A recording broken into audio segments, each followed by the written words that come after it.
11 वर्षांनंतर गोपीनाथ गडावर मुंडे भावंड एकत्र आल्याचं दिसलं। मात्र मागील अनेक दिवसांपासून राजकारणात सक्रिय असलेले धनंजय मुंडे मंत्रीपद गेल्यापासून राजकारणापासून दूर गेल्याचं चित्र आहे। तर दुसरीकडे पंकजा मुंडे या मोठ्या प्रमाणावर राजकारणामध्ये सक्रिय झालेत।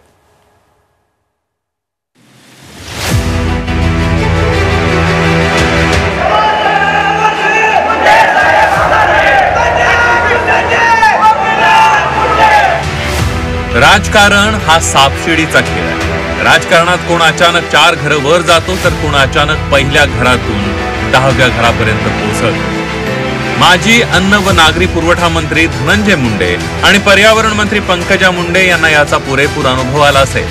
अवघ्या 6 महिन्यांपूर्वी धनंजय मुंडे हे राज्याच्या राजकारणातील पहिल्या फळीतील नेते होते। धनंजय मुंडे हे उपमुख्यमंत्री अजित पवारांचे अगदी खास म्हणून मंत्रिमंडळात होते। जसे ते अजितदादांचे खास होते तेवढेच ते मित्रपक्ष असलेल्या भाजपलाही जवळचे होते। पण वाल्मिक कराड याच्यावर संतोष देशमुखांच्या हत्या प्रकरणात आरोप झाले। त्यानंतर धनंजय मुंडेंचे दिवस फिरले, त्यांना मंत्रिपदाचा राजीनामा द्यावा लागला। राज्याच्या राजकारणातूनही धनंजय मुंडे अचानक बाजूला फेकले गेले। गोपीनाथ मुंडेंच्या पुण्यतिथीच्या कार्यक्रमात धनंजय मुंडेंनी हजेरी लावली होती। ते ज्या पंकजाताईंच्या शेजारी उभे होते त्यांच्या वाट्यालाही राजकीय वनवास आला होता। गोपीनाथ मुंडेंच्या मृत्यूनंतर त्यांचं राजकारण अचानक दोलायमान झालं होतं। मंत्रिमंडळात असताना त्यांच्यावर चिक्की घोटाळ्याचे आरोप झाले। आज ज्या धनंजय मुंडेंसोबत पंकजा मुंडे उभ्या होत्या त्याच धनंजय मुंडेंनी त्यांचा 2019ला विधानसभा निवडणुकीत पराभव केला होता। पंकजा मुंडेंनी त्यावेळी राज्यसभा मागितली होती, विधान परिषदेची उमेदवारी मागितली, पण त्यांच्याकडे पक्ष नेतृत्वानं कानाडोळा केला होता। नाही म्हणायला त्यांना राष्ट्रीय सचिव आणि मध्य प्रदेशच्या सहप्रभारी करण्यात आलं होतं। पंकजा मुंडे भाजपमध्ये दुर्लक्षित होतात की काय असं वाटत असताना 2024च्या लोकसभा निवडणुकीत उमेदवारीची माळ त्यांच्या गळ्यात टाकण्यात आली। पाठीशी धनंजय मुंडेंचं बळ असतानाही बीडच्या होम ग्राउंडवर पंकजा मुंडेंचा दारुण पराभव झाला। पंकजा मुंडेंच्या राजकीय भवितव्यावर भलं मोठं प्रश्नचिन्ह असताना भाजपनं त्यांना पुन्हा एकदा हात दिला। त्यांना विधान परिषदेवर घेण्यात आलं। एवढंच नव्हे तर मंत्रिमंडळ विस्तारात त्यांना पर्यावरण मंत्री म्हणून मानाचं पान दिलं। राजकारणातील चढ उतार सहन करू, पण जनतेची साथ हवी असं त्या आवर्जून सांगतात। हे ऋणानुबंध आहे ना, जात आहे ना, धर्म आहे ना, वय आहे ना, काही आहे, इतके ऋणानुबंध आहेत। असे अनेक ऋणानुबंध आम्ही जोडलेले आहेत।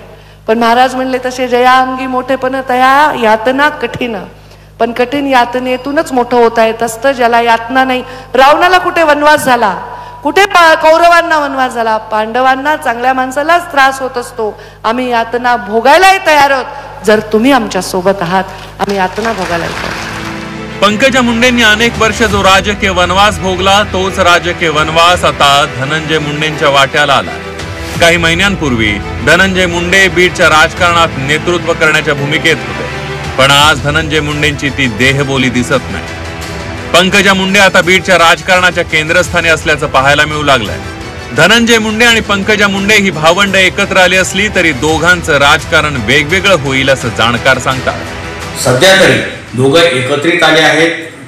खरं पाहिलं तर ते मुंडे कुटुंबियासाठी, मुंडे स्वर्गवासी गोपीनाथराव मुंडेंच्या अनुयायांसाठी एक आनंदाची बाब आहे आणि ही चांगली गोष्ट आहे। याच्यातून मला वाटतं की नकारात्मक गोष्टी घेण्यापेक्षा की आपण सकारात्मक गोष्टी घेऊ आणि ती मुंडे कुटुंब एकत्रित आलंय यावर आपण समाधान मानू, पुढं राजकारणामध्ये आपण पाहू। कारण उद्या जर राष्ट्रवादी काँग्रेस आणि भाजप वेगवेगळे झाले तर नक्कीच या दोघांना पुन्हा आमने-सामने राजकीयदृष्ट्या विरोध करण्यासाठी यावं लागेल। परंतु जे मन क्लुषित झाले होते ते मन पुन्हा एकदा चांगले झाले आहे, त्याच्यातली मळक निघाली आहे। बीडच्या राजकारणाच्या सीसॉवर धनंजय मुंडे आणि पंकजा मुंडे स्वार आहे। पंकजा मुंडे यांचं पारडं आता जड वाटत असलं तरी पुढच्या काळात धनंजय मुंडे पुन्हा बीडच्या राजकारणात केंद्रस्थानी दिसण्याची शक्यता नाकारता येत नाही। राजकारणात कोणतीही गोष्ट कायमची आणि शाश्वत नसते याचा पुरेपूर अनुभव आता दोघाही मुंडे भावंडांना आला असेल। विशाल करोळे, झी 24 तास, संभाजीनगर।